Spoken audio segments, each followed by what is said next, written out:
So the first thing I'd like to do is thank you all for being here. Just attending an event like this is already an act of courage, and the way that I've seen everybody show up is really wonderful, supportive of one another and just really present for everything. So I want to thank you all for being here.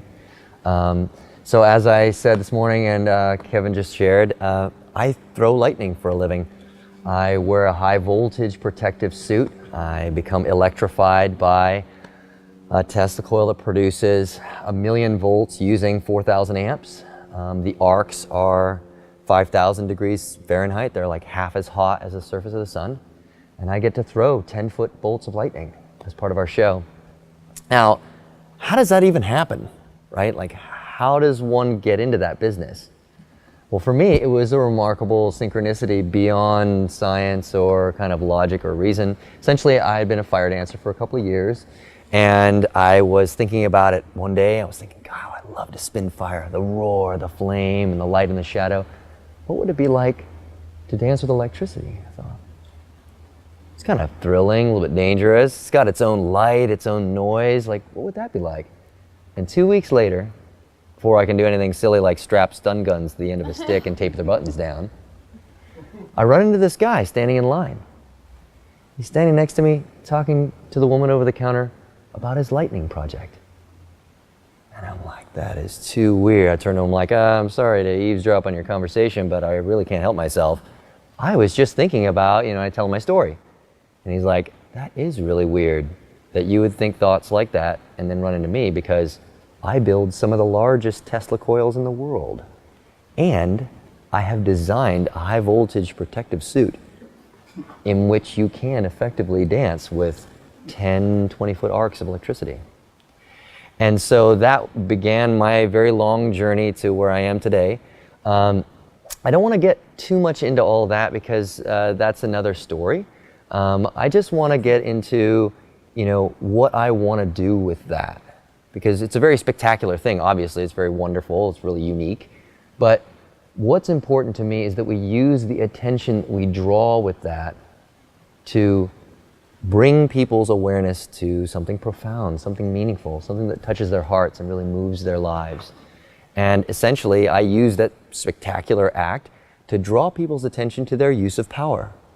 See, through our choice, we're using power every single day. And we use it in ways that create consequences that we may not even be aware of. So I want to encourage people to be aware of the consequences of the choices that they're making and how their use of power is affecting the world around them and creating harmonious relationships with other people, with the environment, or other kinds of relationships. Now, the reason why it's so important to me that we use that for a good purpose is because of an experience I had on a bus when I was 19 years old. So it was early in the morning. I was just riding into the school where I was attending. And it was early, and I was rubbing my face, trying to wake myself up. And I was reminded of the lovemaking that I had that morning.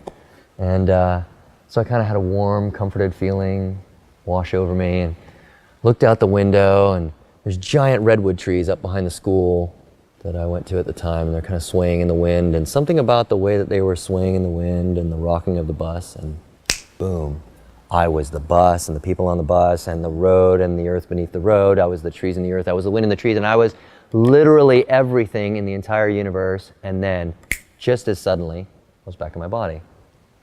And so that experience had a very, very profound effect on me. It was totally sober. It was just out of nowhere, no spiritual practice, just boom. I am the universe? Really? The effect of that experience derived partially from the sensation, the distinct sensation of that moment, which was that it was really clear to me every moment of a mortal existence is tinged with just a hint of fear. Fear that something outside of us is going to hurt us, or fear that something we have is going to be taken away. But in light of that experience, it became real to me that that's only one level of our existence. That there is a level where that isn't real, and that there is nothing outside of us, that this is us. We came out of this. We are this expressing itself. So even if this physical body is destroyed, like, we don't go anywhere. Like, this is us. And so that fear that normally kind of lays in the background of all of our perceptions and everything just kind of fell from me like a curtain. And I experienced what replaced it, which was a radiant bliss, like I was penetrating and being penetrated by every point in time and space. So that really kind of shook me up, you know? I mean, I was not ready for that. I didn't even believe in God or anything like that. I was not ready at that moment exactly to have that. But what I did determine at that moment is that 99 or more % of human culture would look totally different if other people, like most other people, had that experience. There wouldn't be any competition, there wouldn't be any wars. It would be like, oh no, that's just another part of me there. And maybe it's confused and maybe it's angry or whatever, but I can't bring myself to hate it because it's in the same position I'm in. So I just determined at that moment that I would use my life to try and bring that understanding or that experience to other people. So in essence, I have been doing my utmost to try and communicate something which is ineffable. It's beyond words. It's not something you can just say, hey, we're all one. I mean, what does that mean when you say that, right? Oh. I've been trying, yeah. So what I've been trying to do is like work it into poetry, and I've been trying to work it into like storytelling. And so I have one piece to share with you all right now. And I just want you to really take a deep breath and just see if this has the ring of truth for you. There is nothing to achieve.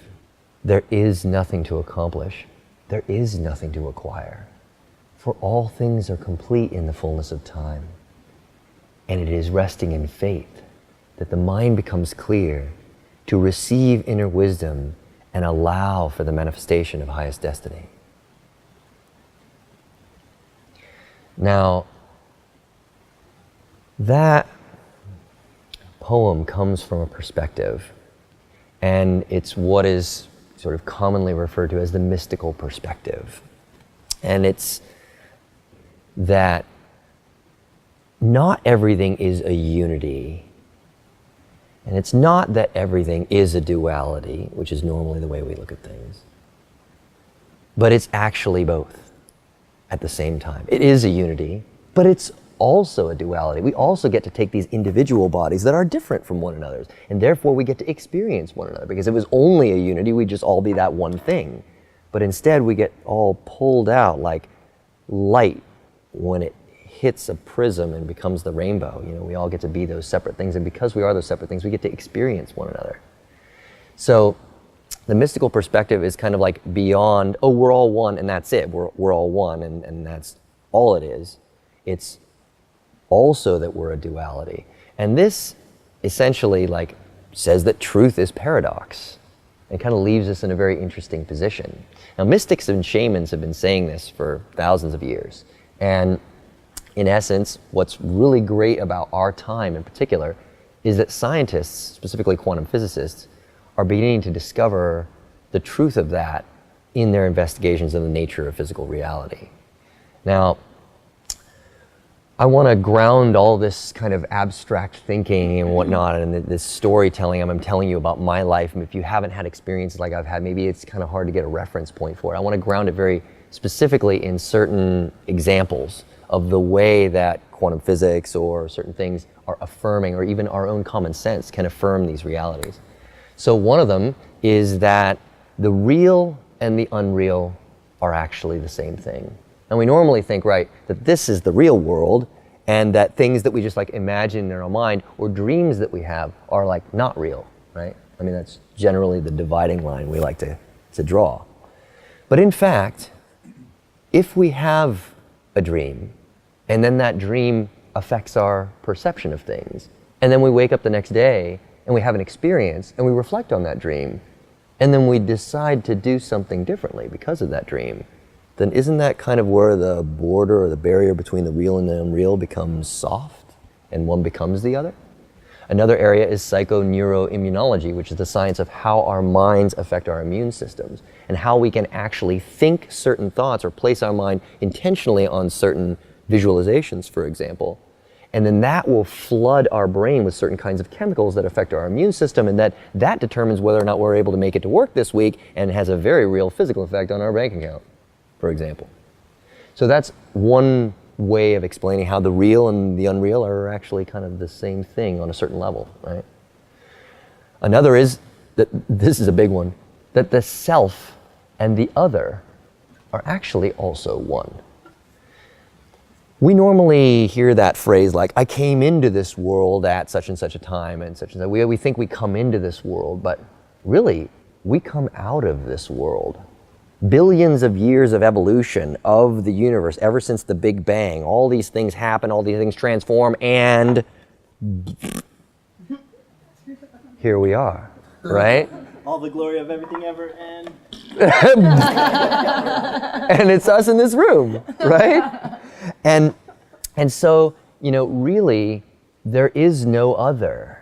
Like, we are it getting to face itself and experience itself.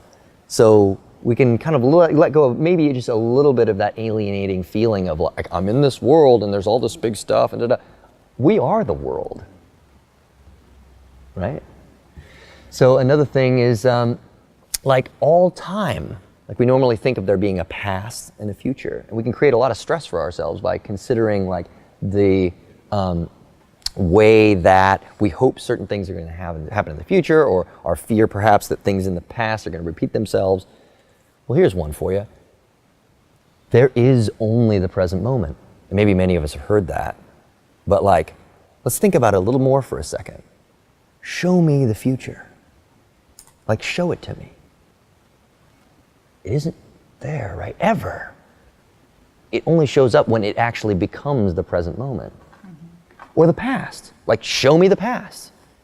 Well, you can take photographs and you can say, okay, that's the past. But really, you're looking at that in the present.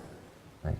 So everything that ever happened, all things that ever existed, came together and are right now. And anything that will ever happen is all unfolding from this present moment. So actually, all of the past and all of the future are all encoded in this moment.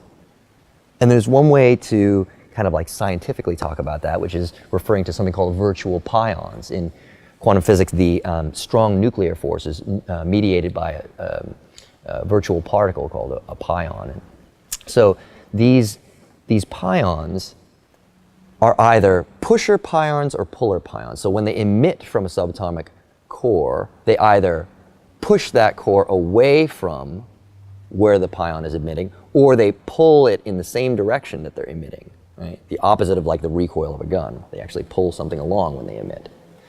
So they've actually been able to observe and verify that there's circumstances where if the virtual pions being emitted by another nucleus of an atom don't touch another virtual pion in the amount of time that they exist. They exist for 10 to the minus 24 seconds. So they come out and then they go wink, come out, wink, wink, and they're pouring out of all of the nucleus of all the cores of all of our atoms right now.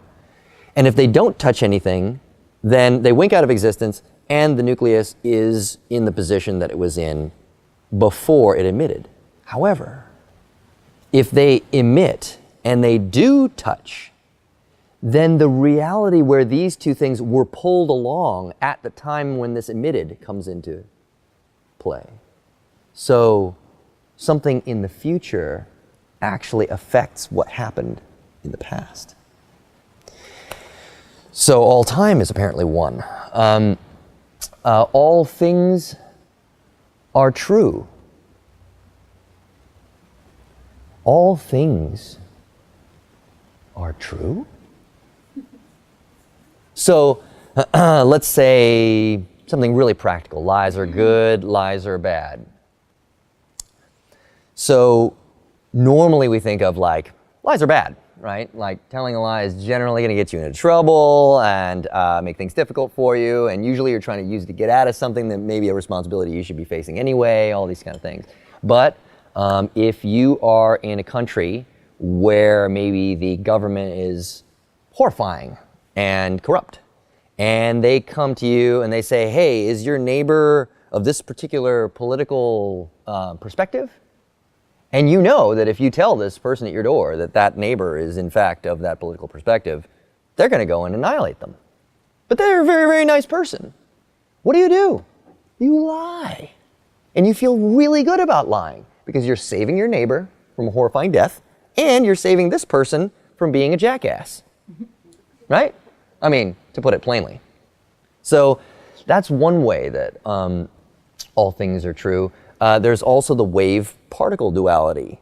I don't know how many people are familiar with that, but in essence, let me describe this situation to you. So they take a photon emitter and they put a beam splitter in front of a beam splitter. 50% of the time will admit a photon to pass, and 50% of the time it will reflect it down. It's also called a half-silvered mirror. So they set up this situation, and then they have a fully silvered mirror here and a fully silvered mirror here, so that if it takes, let's call it path A, this photon will be reflected downward, and if it takes path B, it will be reflected sideways. So then there's this one place where those two paths intersect, and there's a photon catcher here and here that says, oh, this time the photon took path A or B. And you fire photon after photon after photon. What will happen is it will either choose path A or B, and this will register either A or B, A or B. And 50% of the time it'll go in one or the other. But if you fire a photon and then wait the length of time that you know it will have already passed and made its choice to go this way or this way, and then you slip a half-silvered mirror into that place where those two paths intersect, what appears on that half-silvered mirror is an interference pattern. Now, the interference pattern only exists where light interacts with itself. So actually, the reality where the particle was only in one place or the other place only exists when you set up the experiment that way. But if you set up the experiment such that that light can interact possibly with itself, the reality where it went in both directions just comes into existence. So you, for example, in all of the choices that you've ever made, have created a certain reality thread, right? Leading you here. But really one of the things that this experiment and a lot of the other quantum physics suggests is that all the other yous that ever made all those other choices, they're all out there too. So all things are true. Mind is matter. Mind is matter. Normally you think mind over matter, mind matter. So they're doing these amazing experiments at a place called the HeartMath Institute. I encourage everyone to look that place up. Also the Institute of Noetic Sciences, one of the places doing the kind of most solid research on the relationship between mind and matter. So they did these experiments where they show people on a video screen a series of images. And some of these images are really horrifying, like they're car accidents, or they're just things that would evoke a very powerful emotional response. And they set them up so the timing of them is consistent. Like, so you always would know, okay, the image is about to come up, it's coming up now. It's about to come up, it's coming up now, right? But they made the images random. So there's no way that anybody could say that they knew that this kind of image or that kind of image is going to come up. What they found by hooking people up to something that tests their galvanic skin response is that your heart knows before a horrifying image shows up that it's going to show up. Before that image shows up, your heart goes, oh, I know it's coming. But if it's a normal image, your heart doesn't respond. So basically, all our hearts are psychic. Another experiment, they put somebody in a room that's a Faraday cage, so no electromagnetic energy can pass either way, in or out. And they put another person in a Faraday cage. And then they hook this person up to a galvanic skin response machine, and they put a camera on them. Then in the other room, they have somebody look at a monitor, which is connected to that camera. And they tell somebody in the second room, okay, now look at the person on the monitor. Okay, now look away. Okay, now look at the monitor. Okay, now look away. And what they found in this experiment is that even if you don't know that someone is looking at you, your skin does. Right? I'm getting goosebumps just talking about it. So, so these things are some of the ways that mind and matter are one. Yeah, isn't it though? Isn't it just a confirmation of what we already know? But like scientists got smart enough about how to, piece it out and parse it out and figure it. So, 2 minutes left? Okay, thank you. So we are universal intelligence and power. Sail, don't row. So essentially there's this magnificence coming through us at all times. And there's those things that we go to do in life that we can hardly help but do. And those are the beautiful things that give us energy. And even if we're sick and feeling off and all of a sudden inspiration comes, all this energy comes out of us to do these things. So one of the primary sort of takeaways from all this information is that if we can allow that part of the universe that is speaking from within us to guide us, and just kind of allow that to determine our actions, then we're doing sort of like a sailing instead of rowing thing. We're not forcing anything. We're allowing ourselves to be as we are, and we're also allowing the world to give us the feedback we need to see how to express that essential energy. So what are we to do in the face of all this crazy reality? First of all, relax. You can't mess it up. It's infinite. You just keep doing it over and over again. So totally relax. It's all good. Relax. You can't figure it out. Like, it's way too large an order of reality. And isn't it better to be surprised anyway? Like, if we're playing a game and it becomes obvious who's going to win, what do? We just wipe the board, start another one, because it's better to be surprised. Relax. Your highest destiny is easy for you. You were designed for it. That exact thing that comes out of you that you can barely help contain, that's what we follow.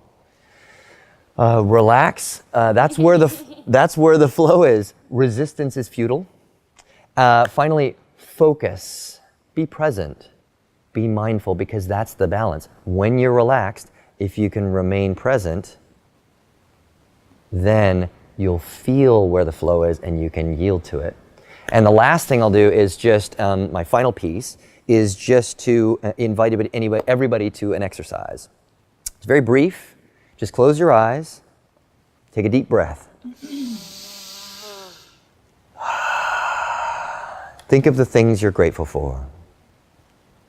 Your loved ones, whatever place it is that you have to stay, the people in your life that root for you, that believe in you, the thing you do that you love to do.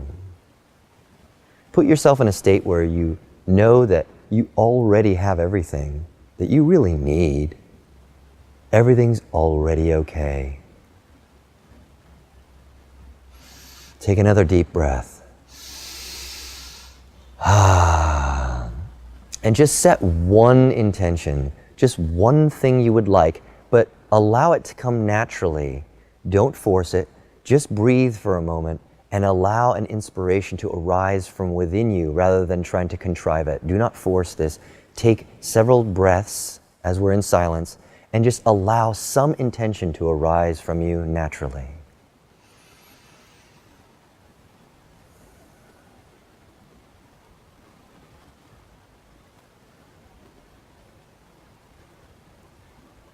What do you really want to do?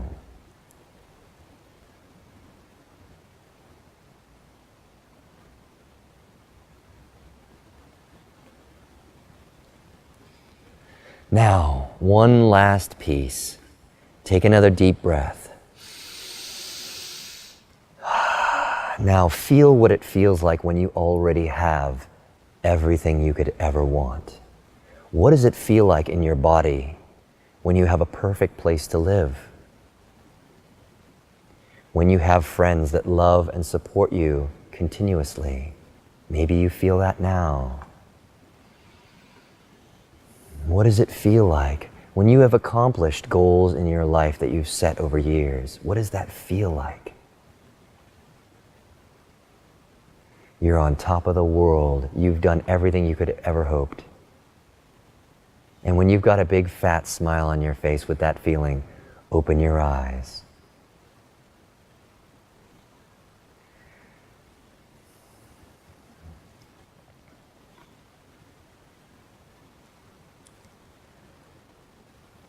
Now that's either an exercise in neurological programming or it's magic. But it doesn't really matter because those two things are really the same thing. And I'm so grateful to all of you for letting me share my experience with you, and I hope you all got something from it. Much love to you.